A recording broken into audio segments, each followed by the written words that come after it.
Programa Sabedoria Oculta, com o professor e autor Dr. J.A.P. Filho. Maçonaria, Cabalá e Alquimia reveladas para a sua transformação interior. Boa tarde, queridos ouvintes. Boa tarde, queridas ouvintes da 95.7 FM, Vibe Mundial. Eu sou o J.A.P. Filho, professor, autor e maçom grau 33. Está começando hoje, então agora, mais um programa Sabedoria Oculta, um espaço de reflexão, espiritualidade e conhecimento. Lembrando sempre que esse programa é dedicado a revelar os espíritos, os mistérios da tradição esotérica, sempre com respeito e profundidade, para que cada símbolo inspire reflexão e ajude você a despertar a luz que habita dentro de si. E hoje, nosso programa convencional, uma vez que ontem foi um programa especial, ficou muito bacana, falamos aí sobre o Baphomet e a maçonaria. Hoje falaremos aí o nosso último capítulo da série acerca dos mistérios ocultos do Templo de Salomão.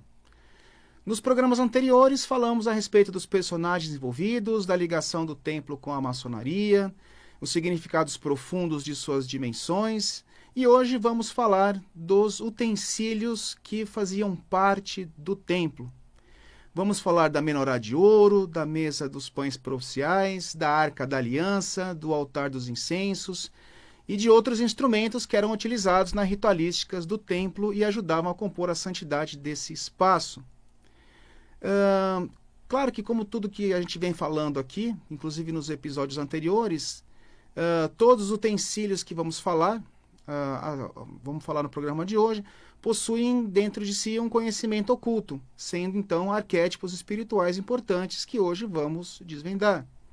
Lembrando que todos os programas do Sabedoria Oculta, bem como esse, estarão disponíveis no canal do YouTube da 95.7 FM Vibe Mundial, 7 dias por semana, 24 horas por dia, e também no meu novo canal do YouTube, o Sabedoria Oculta Real. Dá um pulo lá, confere, compartilha, dá um apoio pra gente para poder engajar não só o canal, mas também os vídeos. Conto com vocês. No primeiro plano aqui do vídeo, eu coloquei aqui uma gravura da árvore da vida. Então nós vamos utilizar bastante essa gravura no processo aí de explicação do significado, não só dos utensílios, mas também das partes, dos ambientes que compunham o Templo de Salomão. Pois bem, falando em relação aos ambientes que compunham o Templo de Salomão, na verdade, então, ele era composto pelo átrio, a região externa, o lugar santo e o santo dos santos. E a descrição não só desses ambientes, mas também dos utensílios que compunham cada um desses ambientes pode ser encontrado na Taná, no livro de Melahim Aleph, que corresponde ao livro de 1 Reis, e também no livro de Divrei Hayamim, que corresponde a 1 Crônicas. Vamos começar então pelo átrio, que é o espaço externo. O átrio ele era então um espaço destinado às ações rituais externas e à preparação sacerdotal. Lá então situava-se o altar dos holocaustos, construído em bronze, e ainda nesse recinto também situava-se o mar de bronze, além de 10 lavatórios também de bronze, distribuídos da seguinte forma: 5 ao norte e 5 ao sul. Esses lavatórios, claro, eles eram utilizados para poder lavar os utensílios dos sacrifícios, conforme registrado aí nos livros de Melahim Aleph e de Divrei Hayamim, como eu disse agora há pouco. Ao transpor o átrio e o vestíbulo, adentrava-se então o segundo ambiente do templo, que era o lugar santo, chamado de Recal, espaço reservado exclusivamente aos sacerdotes. Nesse ambiente encontrava-se então os 10 candelabros de ouro, a menorá, sendo cada um posicionado, 5 posicionados ao norte e 5 posicionados ao sul. Ali também jaziam as 10 mesas de ouro para os pães da proposição, o Helen Rapanim, sobre as quais eram colocados 12 pães que semanalmente eram sempre renovados. Diante do véu que separava o lugar santo do Santo dos Santos, encontrava-se então o altar de ouro dos incensos, que era destinado à queima diária do incenso sagrado. Claro que, além desses elementos principais, os textos da Taná e também da Bíblia mencionam diversos utensílios menores, como, por exemplo, bacias, taças de ouro, colheres, todos esses empregados, então, na prática e na manutenção ritualística diária. No espaço interno e sagrado do templo, o Santo dos Santos, chamado de Debir, encontrava-se então a Arca da Aliança, que era construída em madeira de acácia e revestida de ouro. E dentro da Arca da Aliança estavam contidas as tábuas dos 10 mandamentos, as tábuas da lei, um vaso de ouro contendo o maná e a vara de Arão. Além dos querumbins associados diretamente à arca, acima do propiciatório da arca, havia também 2 grandes querubins de madeira revestida de ouro, cujas asas se estendiam de uma parede à outra, marcando simbolicamente o limite entre o mundo humano e o divino. Claro que, como eu disse para vocês agora há pouco, cada utensílio do templo possuía não apenas uma função ritual específica, mas também um significado simbólico muito preciso, que compunha a arquitetura sagrada do templo, que era destinada basicamente à ordenação humana, purificação do corpo, iluminação da consciência, sustentação da aliança entre o povo de Israel e o Eterno, e tornar possível a habitação do nome do Divino entre os homens. Pois bem, vamos começar então a falar a respeito do átrio propriamente dito. Se nós considerarmos a árvore da vida, aqui apresentada em primeiro plano nessa figura, tá?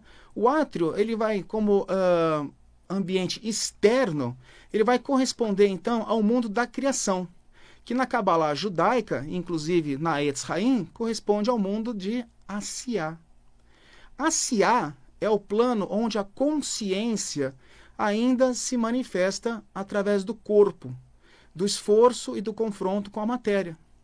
É nesse mundo que ocorre a Sefirá Malkut, e o elemento principal é a terra. Na verdade, o mundo de Asiá é marcado pela materialidade. O altar dos holocaustos, que ficava ali então situado, nos conduz ao arquétipo do fogo purificador, necessário para a eliminação das deficiências egóicas. O ato de queimar o sacrifício corresponde ao princípio da calcinação, se considerarmos a alquimia. O bronze, como já dito em programas anteriores, que é uma liga de cobre e estanho, consiste no casamento alquímico entre as polaridades passiva e ativa. Então veja bem, o altar dos holocaustos, onde eram oferecidos os sacrifícios, é o lugar onde o ego começa a ser consumido e pode ser associado ao cadinho dos alquimistas. Já os 10 lavatórios aprofundam ainda mais o processo de purificação. Só que agora esse processo acontece pelo princípio ativo da água e não mais do fogo.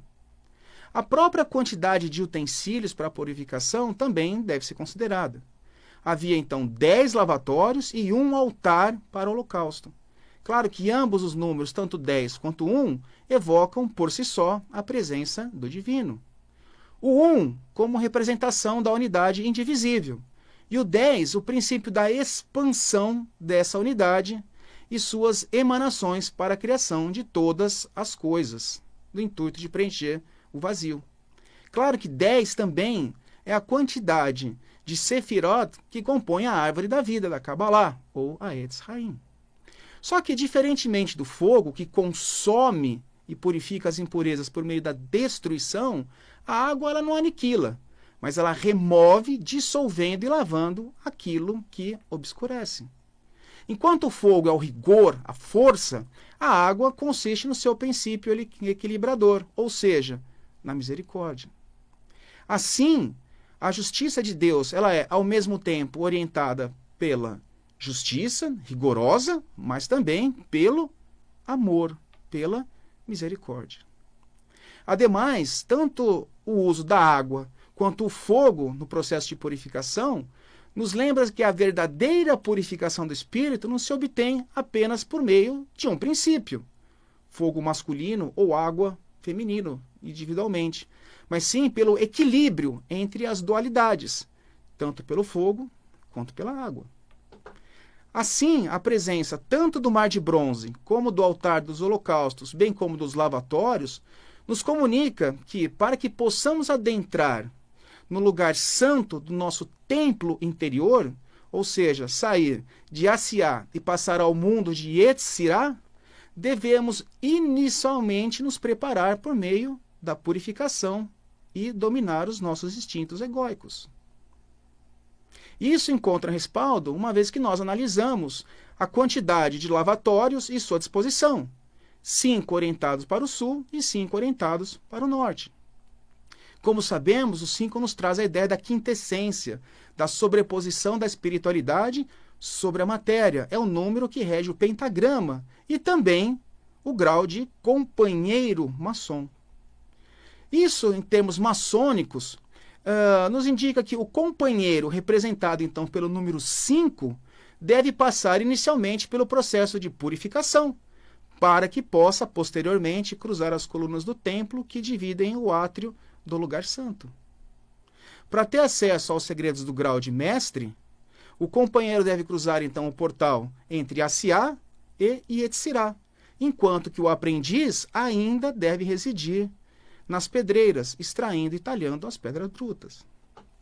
As direções em que os lavatórios situam-se, norte e sul, podem ser relacionadas à orientação das colunas, Boaz e Ahim, o que fundamenta ainda mais essa interpretação. O norte consiste na coluna da severidade, da polaridade passiva da árvore da vida, Boaz, composta pelas Sefirot Binah, Gevurah e Hod. O sul compreende o pilar da misericórdia, da polaridade ativa, composta pelas Sefirot Rokimah, Hesed e Netzach. Então, é a coluna Yahrim. Em seguida, temos o santo dos santos. Então, do átrio para o lugar santo, o iniciado, agora mestre maçom, deixa o mundo material de Asiá para ter acesso ao mundo de Yetzirah, que é o mundo da formação. Esse plano na árvore da vida é composto pelas seguintes sefirot da Etz Haim, Hod, Netzach e Yesod, que quer dizer, respectivamente, glória, vitória e fundamento. O mundo de Yetzirah, formação, cujo elemento característico é a água, é o mundo das emoções, dos sentimentos, do psiquismo. É onde o espírito começa a ganhar forma e estrutura física antes de se manifestar em Asiá. No templo maçônico, o lugar santo, ou seja, o Yetzirah, corresponde a onde sentam-se os irmãos e onde jazem as colunas zodiacais. As 10 menorot de ouro existentes no santo irradiam uma luz que não é meramente física, mas intelectual e espiritual, expressão direta da sabedoria divina. As 10 menorot podem ser compreendidas, então, como a irradiação da luz advinda das 10 sefirot, emanações pelas quais o Eterno se manifesta na estrutura da criação. Cada menorá, por si só, é composta por 7 luzes, o que acaba revelando um arcano bastante interessante. As 7 lâmpadas, por si só, representam a luz do divino, operando o universo criado, que correspondem, por exemplo, aos 7 níveis de manifestação, aos 7 dias da criação, às 7 forças planetárias e também aos 7 corpos espirituais. Todavia, a disposição 6 mais 1 de cada menorá, ou seja, 3 mais 1 no meio, mais 3 na lateral, também nos ensina algo bastante interessante. As 6 lâmpadas laterais simbolizam o mundo manifesto, o homem em sua condição operativa. Já a luz central representa a luz que emana do Eterno, que integra e dá sentido ao plano material. O ouro que compõe a menorá aprofunda ainda mais essa simbologia. O metal, ouro por si só, ele é considerado um metal solar e que remete à energia criadora do Sol, a luz que emana diretamente do Supremo. Já a mesa com 10 pães de proposição, a Lehen Hapanim, introduzem já o mistério do alimento sagrado. Nesse caso, os pães eram ázimos, eles não possuíam fermento. E em cada mesa eram dispostos 12 pães, segundo aí o recomendado por Vaikra, ou seja, o livro de Levítico 24, 5 a 9. O pão, por si só, ele já possui um significado esotérico bastante interessante. Ele constitui o arquétipo do alimento primordial, aquele que nutre não apenas o corpo, mas também o espírito. O pão ele é fruto de um processo de transmutação. O grão bruto ele é moído, misturado à água e, por fim, submetido ao fogo, ou seja, purificação e destruição do ego. Todo esse percurso de produção do pão, ele simboliza a jornada do iniciado, que parte da condição de matéria bruta para tornar-se sustento espiritual. Já o fermento na tradição judaica assume o arquétipo do ego, que infla, e da identidade que cresce além da justa medida. Já a quantidade de pães sobre a mesa encerra em si o mistério do número 12, ou também pode representar as 12 tribos de Israel. Todavia, as 12 tribos que herdaram os nomes dos filhos de Jacó, elas não devem ser compreendidas apenas como entes históricos, mas também podem ser entendidas como arquétipos de múltiplas expressões da alma coletiva do povo de Israel. Já entre o lugar santo e o santo dos santos, encontrava-se posicionado um altar de ouro, aonde continha incenso, onde era queimado o incenso. E esse altar ele já marca o limite entre o mundo de Yetzirá e Briá. Briá, como a gente pode ver aqui na figura da árvore da vida, é o mundo da criação. E ele é composto pelas Sefirot Gevurah, que é justiça, Hesed, misericórdia, e Tiferet, que é beleza. E o seu elemento é o fogo. Briá é conhecido como o trono de Deus, pois é justamente o mundo de Briá aonde a vontade de Deus começa a ser traduzida em conceitos já compreensíveis. Já o incenso, todo mundo sabe que o incenso ele é utilizado em diversos povos e tradições, sempre associado entre a mediação do divino com o humano. Por exemplo, a fumaça do incenso que se eleva aos céus simboliza as orações que partem da terra e ascendem ao Supremo. O aroma do incenso, por sua vez, tem a função simbólica de afastar as presenças malignas e dissonantes. E a resina da qual o incenso ele é composto representa a perenidade, ou seja, aquilo que não se decompõe e não se corrompe com o tempo. Já esse espaço no templo maçônico, ou seja, correspondente a Briá, pode ser representado nos 3 degraus e na balaustrada, que separam o Ocidente do Oriente, aonde sentam-se os irmãos, as autoridades, o venerável mestre e os mestres instalados. Em seguida, nós temos o Santo dos Santos, que é o espaço mais sagrado do templo, e cujo centro repousava a Arca da Aliança. Esse espaço era tão sagrado que ele era restrito somente ao sumo sacerdote, que poderia ter acesso a esse local apenas uma vez por ano, na época do Yom Kippur, aonde ele então proclamava o nome sagrado de Deus.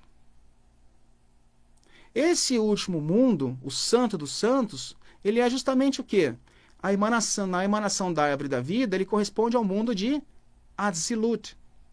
Atzilut é composto pela Sefirot Keter, Binah e Rokma, sendo seu elemento o ar. Nesse mundo, ou seja, no mundo de Atzilut, já não existe mais separação. Não há criaturas, anjos ou eus individuais. Tudo que existe é pura luz divina, aonde a intenção de Deus ainda não se tornou um objeto ou uma forma. Era justamente no Santo dos Santos, como eu disse agora há pouco, que a Arca da Aliança ela era armazenada. Em seu interior eram então guardadas as tábuas dos 10 mandamentos, a vara de Arão e um pote de ouro contendo o maná. As dimensões da arca eram então de 2,5 côvados de comprimento por 1,5 côvado de largura, o que dá em torno aí de 1,25 m por 0,75 metros. Sobre a arca repousava então uma tampa de ouro chamada de propiciatório, local onde então o sumo sacerdote aspergia sangue do sacrifício no dia do Yom Kippur. Já nas extremidades do propiciatório encontravam-se 2 figuras de querubins, moldadas em ouro batido e posicionadas uma de frente à outra. Ainda no interior do Santo dos Santos, havia 2 grandes querubins esculpidos em madeira de oliva e igualmente revestidos de ouro. As paredes internas do Santo dos Santos, elas eram integralmente revestidas de ouro e ornamentadas com relevos de querubins, palmeiras e flores abertas, elementos que remetiam simbolicamente ao retorno ao Jardim do Éden. Já no templo maçônico, esse local, o Santo dos Santos, consiste no Oriente, aonde jaz o Venerável Mestre. Sobre o Venerável Mestre no templo, encontra-se alinhado ao eixo da loja o símbolo do olho da providência, que nos remete à presença de Deus, a Shekinah, assim como no Santo dos Santos. O Venerável Mestre, ele corresponde a Sefirah Keter, a coroa, ou seja, aquela primeira que recebe a emanação do divino, do Ein Sof, representado pelo olho da providência. Por isso que o Venerável Mestre ele utiliza chapéu, que simboliza coroa. Na entrada do Oriente, posicionam-se então o orador, que corresponde a Sefirah Binah, compreensão, e ao secretário, que compreende Hokmah, sabedoria. Esses, ou seja, tanto o orador quanto o secretário, também podem corresponder aos querumbins que ficavam lado a lado na arca para protegê-la. Portanto, os utensílios do Templo de Salomão, eles não constituem apenas elementos rituais, mas apresentam uma arquitetura sagrada de consciência. O átrio associado a Asiá, aonde ocorre a purificação da matéria, passando pelo lugar santo, ligado a Yetzirah, onde a mente e as emoções são ordenadas até o Santo dos Santos, correspondente a Atzilut, tudo no templo revela um caminho iniciático de elevação interior. O templo, dessa forma, ele não deve ser compreendido apenas como uma construção histórica, mas como um modelo simbólico do próprio ser humano. Pois bem, meus queridos amigos, minhas queridas amigas, meus queridos ouvintes, minhas queridas ouvintes, meus irmãos, meus fráteres e minhas sorores. Então esse foi um pequeno e resumido processo de decodificação de alguns utensílios básicos do Templo de Salomão. E antes de terminar esse programa, eu gostaria então de passar alguns recados, tá? Como de costume. Primeiramente, a respeito do meu livro, o Aleph, Ensinamentos Ocultos e Cabalísticos de Jesus. Esse livro, ele é um livro onde eu faço uma decodificação dos evangelhos canônicos de Mateus, Marcos, Lucas e João, justamente utilizando chaves cabalísticas, astrológicas, maçônicas e também numerológicas, de tal forma que esses textos são revisitados, reinterpretados à luz dessas chaves, aonde então, por meio dessa interpretação, nós conseguimos obter aí mensagens fantásticas, né? Praticamente, acho que a grande beleza daquilo que está escrito no Evangelho é aquilo que não está escrito, né? Mas sim aquilo que está velado entre as linhas, né? O Aleph ele está disponível na Amazon, pela editora Apres, e também em livrarias como a Livraria da Vila, Martins Fontes, pela Apple Books e também em outras. Também deixar um recado a respeito aí do meu canal no YouTube, o Sabedoria Oculta Real, onde eu acabo colocando, então, ao final de cada programa, o vídeo, né, nesse canal. Então, dá uma entrada lá, ajuda a gente a divulgar o canal, para que mais pessoas tenham acesso as mensagens que a gente passa aqui, que é um processo de pesquisa, né, bastante considerável para que eu possa, então, fazer cada um desses programas.